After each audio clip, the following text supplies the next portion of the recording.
Hi. Today we're going to be talking about exergonic or endergonic reactions and what that has to do with a term known as free energy, sometimes referred to as Gibbs free energy. We're also going to touch on what catabolic and anabolic reactions are and what that has to do with exergonic or endergonic reactions. When we're talking about chemical reactions, like those that occur in the body, biochemical reactions, we know that reactants are going to interact with each other to form products. And some of those reactions happen without any extra energy added into the reaction. But other reactions require energy before those reactants will form products. Now, chemical or physical reactions that occur without added energy are known as spontaneous reactions. Okay, so that means that the reactants have enough energy that they will react with each other to form products without any other input of energy into the reaction. And we call that a spontaneous reaction, or you might hear that that sort of reaction is energetically favorable. And the way that we figure out whether the reaction is spontaneous or whether it's going to require added energy is we look at the free energy found in the reactants and in the products. Now, free energy is the energy available to do work. I like to think of it like, well, if you eat a candy bar, for instance, and you turn it over and you look at the number of calories, there are 300 calories in this candy bar. Okay, that's the energy found in the candy bar. Okay, that's the free energy found in the candy bar that can be broken down and used for work by the body. Now, when we're talking about free energy and reactions, well, we can look at the amount of available energy or free energy in the reactants, and we can compare that to the amount of available energy in the products, and we can use that to figure out whether the reaction is going to be spontaneous or not, or whether the reaction is going to need added energy for those reactants to form the products. There are two types of reactions, okay? There are exergonic and endergonic reactions. We're talking about exergonic reactions that give off free energy that can be used to do work elsewhere. And we're talking about endergonic reactions, which use free energy, okay? They require free energy in order to form the products. So let's talk about exergonic reactions first. Exergonic reactions give off energy as the reactants are forming products. So it's easy enough to look at it like this, right? The reactants are going to react with each other and they're going to give off energy in the process of forming the products. Now, that released free energy can be harnessed to do work. On the other hand, endergonic reactions require energy for those reactants to form products. So we can look at it like this, right? That the reactants are not going to form the products until an input of free energy happens. Now, how do we determine if a reaction is exergonic or whether it is endergonic? And the way that we do that is we look at the change in free energy. Okay, so we can look at how much available energy is found in the reactants, and we can compare it to the free energy that's found in the products. Because if exergonic reactions give off free energy, then that means the reactants are going to have more free energy than the products will. And vice versa for the endergonic reactions. If endergonic reactions require energy, well, that means that the products are going to have more free energy than the reactants. We use a term known as G to denote the free energy, either in the reactants or in the products. And we use G because it was actually in 1878 that a professor at Yale, who was named J. Willard Gibbs, denoted this function that we can use this word G to denote the amount of free energy in the system. So we use G as the letter for free energy as the throwback to Professor Gibbs. And so sometimes you'll hear of free energy being Gibbs free energy. Okay, so G is the letter we use to denote free energy. Now, we know that the reactants are going to react with each other to form the products. So really what we're looking for to figure out if a reaction is endergonic or exergonic is we're looking to see the difference between the reactants and the products and the amount of free energy that they have.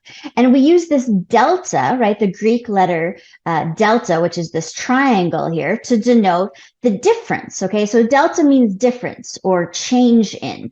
So we're looking at the delta G. We're looking at the difference in free energy between the reactants and the products in a reaction. Okay, so delta G means the change in G, and G is the free energy. We're looking at the difference in free energy between the reactants and the products. So delta G is the change in free energy. How do we figure out the difference in free energy between the reactants and the products? And the answer is that, well, we just subtract it, right? We know the free energy of the reactants. We know the free energy or the G of the products.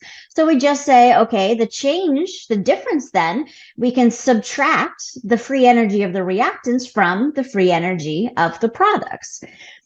So if this equation is a little cumbersome or confusing, well, just think of simple subtraction, okay? Or just take a step back and think about, okay, at the end of the reaction, do you have more or less energy in the products? Okay, we know how much energy is available in the reactants. We know how much is in the products. Is there more in the products or is there less free energy in the products? Now, if the change in free energy is positive, that means there's more energy in the products, okay? Because, for instance, if you have more energy put into the system, now the products are going to have more energy than the reactants. On the other hand, if the reactants give off energy as they're forming the products, well, that energy isn't going to be in the products, okay? So if the change in free energy is negative, that means there's less energy in the products than in the reactants. Okay, so if delta G is positive and there's more energy in the products, that means that was an endergonic reaction. That energy had to be input into the reaction to form the products. That energy becomes part of the products, and that's why delta G is positive, because there's more energy in the products. On the other hand, if we have an exergonic reaction, then we know that as the reactants were reacting with each other, free energy was given off. So that's not anymore part of the products. And in that case, then the products will have less free energy than the reactants did. Now that is a negative delta G. And it's as simple as that, okay? Just keep in mind, at the end of the reaction, do the products have more or less energy? If they have more energy in the products, then that's going to be a positive change in free energy. If the products have less energy than the reactants, well, that is a negative delta G. Now, I'll be honest, when I was learning about this, it was kind of a confusing conceptual idea for me. So let me share an analogy with you to sort of put this in more real world ideas. Instead of delta G being the change in free energy, let's say the delta G is just the change in apples. Okay, so we're going out, we're going to have an experience, adventure. We're going to see how many apples there are at the beginning and at the end. And you can insert your favorite fruit. Is it pineapple? Is it mango? I'm going to use apples here, okay? So at the beginning of our reaction or our experience, we have this many apples. Now at the end of our experience, we have this many apples, okay? So now the question is, do we have a positive delta G or do we have a negative delta G? Did we increase the number of apples we have or did we decrease the number of apples we have? And so again, maybe let's say we started with 20 apples, we ended up with 80 apples. We could use our equation to see, okay, the difference in apples is going to be just the end, the products minus the reactants. What was at the beginning? And products minus reactants. Okay, that would be 80 minus 20. So our change in apples is positive, right? A positive 60. We gained 60 apples in this process. And sort of you can think about it the same way with free energy, okay? Delta G is the change in free energy. If the reactants have less free energy than the products do, well, that means that the products have more free energy and there's going to be a positive delta G because the products have positive, more free energy. Now, on the other hand, let's look at another situation, okay? Maybe at the beginning of our experience or our reaction, we had 80 apples. And then at the end of our reaction, we had 20 apples now. Now we can do the math here, right? The difference in apples is going to be 20 minus 80. So in that case, the change in apples, the delta apples, is minus 60. We've lost 60 apples in the process. And you can think about it the same way with an exergonic reaction, because energy is being lost, right, in the process of those reactants reacting with each other, and it's used for other things. It doesn't end up being part of the products. The same way here, Louis started with 80 apples, and 60 of those went to other purposes. So at the end, we ended up with 20 products, okay? So exergonic reactions are going to have a negative delta G, and endergonic reactions are going to have a positive delta G because those products have more free energy than the reactants did. Okay, so here's a quick recap before we start working through some practice problems. Okay, so delta G is just the difference in free energy between the reactants and the products of a reaction. And if delta G is positive, that means that there's more energy in the products. Okay, if delta G is negative, that means that there's less energy in the products than in the reactants. Let's walk through a couple practice questions. Here's the first question. We look at this graph here, and the question is delta G positive or is it negative in this particular reaction? Now be ready, pause the video and see if you can work through this question, knowing what you know, see if you can work through this question to get the correct answer, and then come back and we'll work through it together. Okay, so here's the question. Is delta G positive or is delta G negative? Now, the first thing we have to look at is, well, we have to interpret this graph, right? So on the x-axis, here's the course of the reaction. So we see the reaction starts here and it goes along until the end of the reaction where the products are formed, okay? So we start with the reactants and it goes along until we find the products. Now on the y-axis, we're looking at the amount of free energy. Here's the lower amount of free energy. And of course, it goes up the y-axis to the higher amount of free energy. So in our example here, the reactants have more free energy than the products that happen at the end of the reaction. Okay, so the reactants have more free energy than the products of the reaction do. Now, at this point, we should be able to say, okay, was there free energy gained or was it lost from the reactants to the products? Now, you can use the equation if you want, right, and do the subtraction. Okay, the free energy in the products minus the free energy in the reactants will give us whether this is positive or negative. But again, you can take a step back and just reason through it. At the end of the reaction, do we have more energy in the products? Is it a positive delta G? Or do we have less energy in the products? Is it a negative delta G? And the answer here is that this is a negative delta G. Free energy was released in the course of this reaction. Because again, here are the reactants, and we're looking at the amount of free energy here. So the reactants are higher up on the axis. They have more free energy than the products do. The products have less free energy.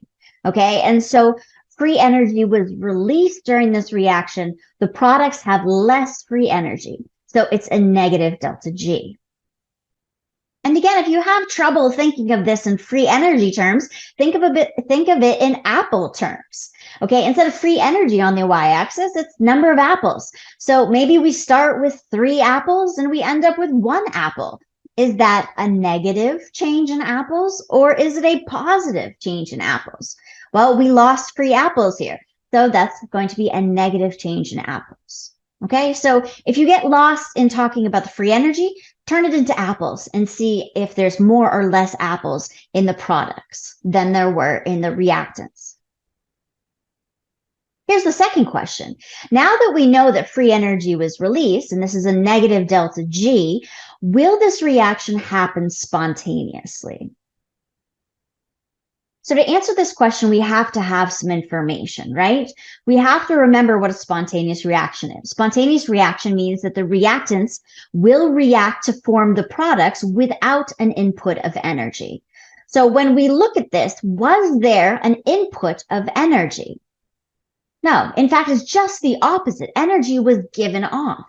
So we also can look at this and say, wait a second, well, if energy was released during this reaction, then this is an exergonic reaction.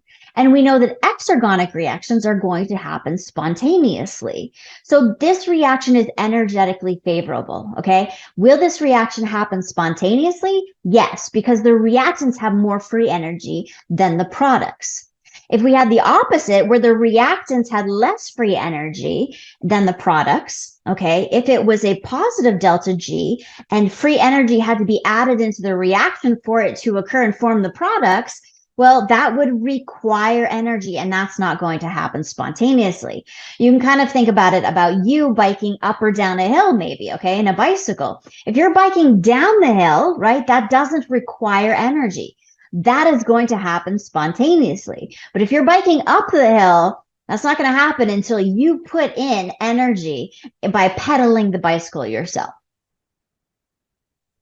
Okay, here's question 3. It has to do with exergonic reactions that give off energy. Question 3, will delta G be positive or negative in this reaction? And remember, try to pause the video in between the question and the answer so that you can figure this out and work through it on your own, like you would on an exam or on homework questions. So the question is, will delta G be positive or negative with this exergonic reaction? Well, we know that an exergonic reaction is defined as a reaction that gives off energy during the reaction. So that means the reactants have more free energy than the products do. And the difference then is going to be a negative difference, that the products have less free energy than the reactants did. So delta G with this exergonic reaction is going to be negative. It's going to be a negative delta G. Now, to figure this out, you could do subtraction and say, well, what's the free energy in the products minus the free energy in the reactants? Or you can take a step back and say, at the end of the reaction, is there more or less energy in the products than there was in the reactants? And in this case, in an exergonic reaction, there's less energy in the products, so it's a negative delta G. Let's look at endergonic reactions. This is the opposite scenario. So question 4 is, will delta G be positive or negative with an endergonic reaction? Right. So with endergonic reactions, remember that these don't happen spontaneously. The reaction is going to need an input of free energy so that the reactants can form the products. Now, if there's energy added into the reaction, that means that the products are going to have more energy than the reactants. So again, you can use the equations and subtract and say how much free energy the products have minus how much free energy do the reactants have. Or you can reason through it and say at the end of the reaction, do the products have more or less energy than the reactants? We know that in an endergonic reaction, energy is input into the reaction and it becomes part of the products. So the products have more free energy than the reactants do. So it's going to be a positive delta G. Here's the next question. Exergonic or endergonic? Sucrose can break down into glucose and fructose if placed in water. Its delta G is negative 5.5. So there's two parts to this question. Is this reaction exergonic or is it endergonic? And is the reaction likely to happen on its own without any added energy? So pause the video, think about this question, and then we'll come together and break it down. Okay, so the question is, sucrose may break down into glucose and fructose if you place it in water, because sucrose is a disaccharide, the sugar that's made up of glucose and fructose bonded together. So when it breaks down, sucrose breaks down into glucose and fructose. So the delta G of this reaction, sucrose breaking down into glucose and fructose, is negative 5.5. So what does that tell us? If it's negative, that means that there's more free energy in the reactants than in the products, right? Because free energy has been given off between the beginning and end. So its delta G of this reaction is negative. So that means the reaction is going to be exergonic because free energy was released during this reaction. And if it's exergonic, that means that this is going to be a spontaneous reaction and it is likely to happen without any input of additional energy into the reaction. So remember, a negative delta G means that the reaction will occur spontaneously. It's energetically favorable because the reactants have more free energy than the products do. Okay, here's question 6, the second half of this question. Fructose and glucose may unite to form sucrose if they're placed in water. So this is the opposite of what happened in the first scenario, right? In the first scenario, sucrose broke down into glucose and fructose. Now in this reaction, glucose and fructose are uniting to form sucrose. Now the delta G of this reaction is 5.5. So the question is this reaction exergonic or endergonic, and is the reaction likely to happen? Okay, thinking about what we know, if a delta G is positive, that means that the products have more free energy than the reactants do. And that means that there has to be an input of energy into the reaction to form the products. That input of energy is going to become part of the products. So in that case, we know that it's going to be a positive delta G. Okay, because there's more energy in the products than there were in the reactants. So if there's a positive delta G, that means the reaction is going to be endergonic. It requires energy input into the reaction. And as a result, we know that that means that the reaction is not spontaneous. Okay, when the products have more free energy than the reactants do, that's not going to happen spontaneously. Something is going to happen to have to add energy into the reaction to form those products from the reactants. So in this case, is the reaction likely to happen on its own without any input of free energy? The answer is no. Free energy needs to be added in order to form this endergonic reaction. Okay, and we know it's endergonic because it has a positive delta G. Again, a positive delta G means that between the reactants and the products, there's more energy in the products than there is in the reactants. Now, I want to mention that energy conversion occurs in living things as well. Okay, so we have endergonic and exergonic reactions that occur within living things. And so we call the reactions that happen in living things metabolic reactions. Okay, metabolic reactions are those biological reactions that make and break chemical bonds within the body. And the two general types of metabolic reactions are catabolic reactions and anabolic reactions. Now, one of these is an exergonic type of reaction, and the other type is an endergonic type of reaction. So let's break this down, okay? Catabolic reactions are those metabolic reactions in living things that break down complex molecules. And in the process, that releases free energy, potential energy to do work in the body. So catabolic reactions release free energy, and that means that they are exergonic reactions. On the other hand, anabolic reactions are going to take simple substances and convert them into more complex substances, and that is going to require energy.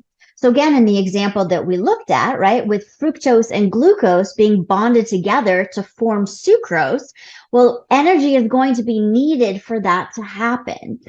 So anabolic reactions are going to make more complex substances, and thus anabolic reactions require energy, and they are endergonic reactions.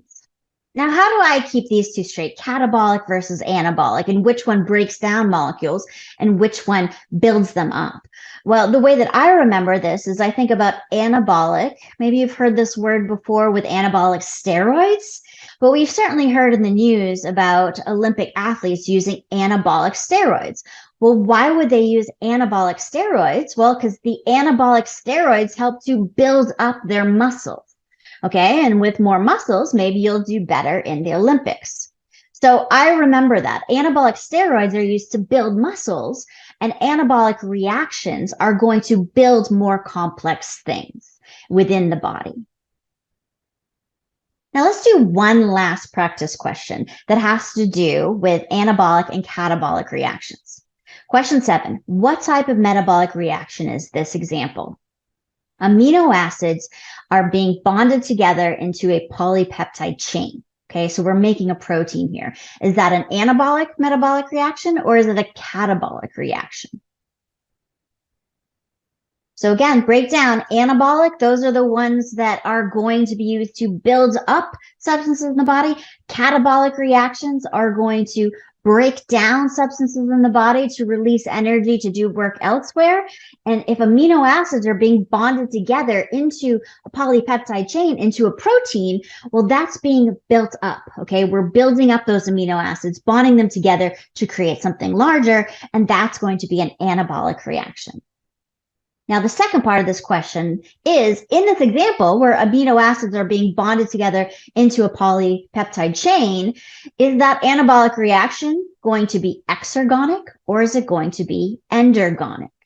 Is it going to give off free energy or is it going to require energy in order to happen?